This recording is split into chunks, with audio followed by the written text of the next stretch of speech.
Hello दोस्तों, आज हम फिर से एक नई कहानी लेकर आए हैं जिसमें भगवान और भक्त के विश्वास को दर्शाया गया है। तो आइए जानने की कोशिश करते हैं कि भगवान किस हद तक अपने भक्त से प्यार कर सकता है। भगवान और एक भक्त की सच्ची घटना। पहले सतयुग में संत महात्मा और कुछ विद्वान लोग भगवान की प्राप्ति के लिए कहीं दूर एकांत स्थान पर जाकर भगवान को पाने के लिए मंत्रों का जाप करते थे और भूखे प्यासे बहुत दिनों तक भगवान की साधना करते थे। लेकिन दोस्तों, आजकल की भीड़ भाड़ भरी जिंदगी में किसी भी व्यक्ति के पास इतना समय नहीं है कि वह भगवान प्राप्ति या भगवान की कृपा के लिए कहीं एकांत स्थान पर जाकर उनकी साधना करे या उनका नित्य जाप करे। और अगर करते भी हैं तो वह मन से नहीं कर पाते, क्योंकि कहीं ना कहीं उनके दिमाग में ये शंका रहती है कि भगवान है भी या नहीं। जो लोग पूजा पाठ करते हैं उनमें से 90% लोगों के दिमाग में यही बात होती है कि हम इतना पूजा पाठ कर रहे हैं, भगवान हमें सुन भी रहा है या नहीं, या भगवान है भी या नहीं। शायद 10% लोग ही ऐसे होते होंगे जो दिल से परमात्मा की आराधना करते हैं। मैंने खुद देखा है, कुछ लोग करते हैं। ज़्यादातर लोग सुबह धूप लगाते हैं और दिया लगाते हैं और भगवान को बोलते हैं, भगवान आज तो हमारी 50,000 की आमदनी हो जाए, आज हमारे पास इतने पैसे कहीं से भी आने चाहिए। और वह ये बोलकर मेहनत करते नहीं हैं और भगवान को शाम को वापस घर आकर दोषी ठहराते हैं कि भगवान मैंने आपसे ये बोला था कि आप मेरी इतने हजार की आमदनी करवा देना, तो मैं उनमें से आपको 10 रुपये मैं आपको दूंगा। दोस्त, ये एक भक्ति नहीं, ये एक रिश्वत है। और ऐसे भगवान किसी की भी नहीं सुनते। भगवान, जब हम दिल से भगवान की प्रार्थना करते हैं तो भगवान को खुद पता होता है कि मेरे भक्त को क्या चाहिए और क्या इसके लिए उचित है, वही वह उसको देता है। और दोस्तों, कुछ के भाग्य में बिल्कुल भी पैसा नहीं होता, परंतु अगर वह सच्चे दिल से भगवान की भक्ति करता है तो उसके लिए भी भगवान कुछ ना कुछ उसको भाग्य से अधिक ही देता है।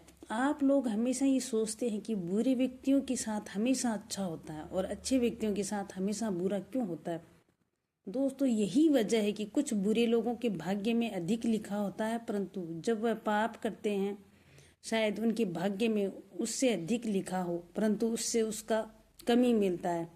दोस्तों, जब हम भक्ति करें तो हमें ये संदेह नहीं होना चाहिए कि भगवान है भी या नहीं, तो आपकी भक्ति का कोई फायदा ही नहीं है। वैसे तो भक्ति करने के बहुत सारे रास्ते होते हैं, जरूरी नहीं है कि हम मंत्रों का जाप करें तभी हमें भगवान की प्राप्ति होगी। जैसे मीराबाई भजन कीर्तन करके, नाच गान करके भगवान को याद किया करती थी, और कुछ किसी के बताए गए गलत मंत्र का इस्तेमाल करके अगर भगवान का दिल से पूजन करते हैं और जिस भी भगवान को वह दिल से सोचते हैं कि मेरे भगवान ऐसे हैं, बड़े सोचो या छोटे सोचो, तो भगवान की प्राप्ति उनको उसी रूप में होती है।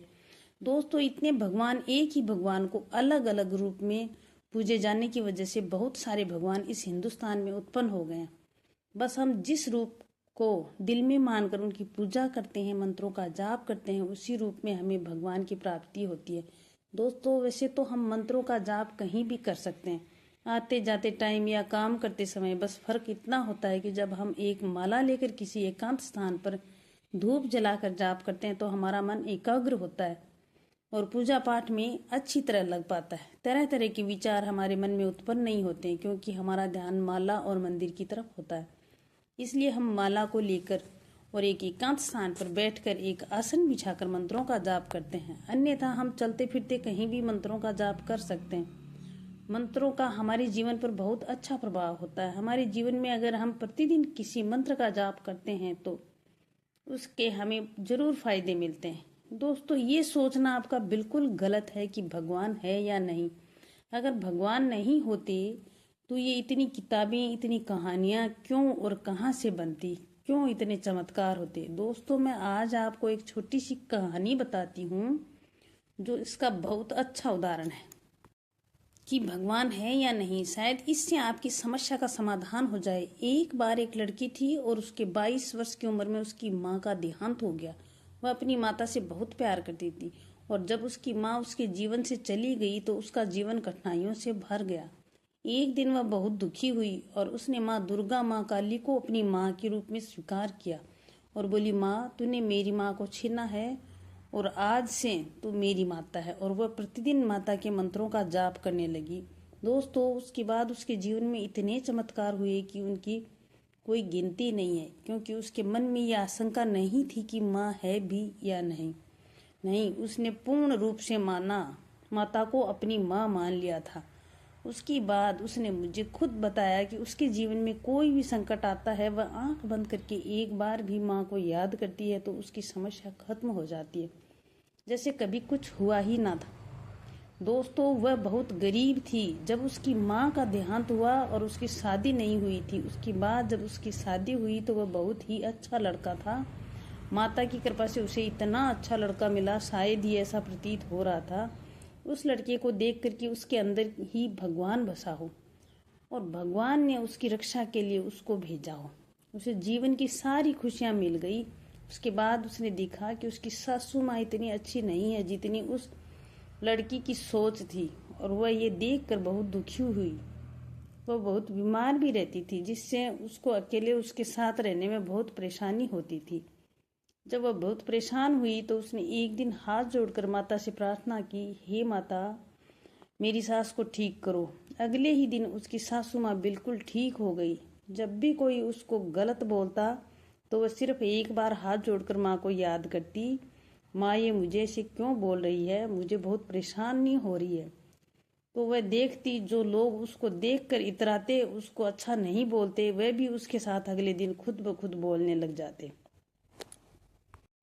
और उसके जीवन की परेशानियां खत्म हो जाती हैं। दोस्तों, बस आपको यही कहना चाहती हूँ कि जिस भी चीज़ की या जिस भी व्यक्ति की आपके जीवन में कमी है, उसमें आप भगवान को देखें और भगवान को वही मान लें कि आप मेरे दोस्त हो, माँ हो, बाप हो। भगवान अगर आप सच्चे दिल से मानते हो तो भगवान आपके हमेशा साथ रहेगा और आपको दिखेगा और आपके जीवन में परिवर्तन होते चले जाएंगे। दोस्तों, हमें हमेशा अच्छे कर्म करने चाहिए, कभी भी बुरे कर्म नहीं करने चाहिए और किसी की निंदा नहीं करनी चाहिए, चाहे कोई अच्छा हो या फिर बुरा। गौतम बुद्ध हमेशा कहा करते थे कि अगर भगवान को पाना है तो दूसरों की निंदा छोड़कर मौन रहना सीखें। इसी तरह इस बात में बहुत सच्चाई है कि अगर हम चुप रहकर उस परम पिता परमात्मा से अपने मन ही मन में बात करते हैं तो हमें भगवान की प्राप्ति हो जाती है।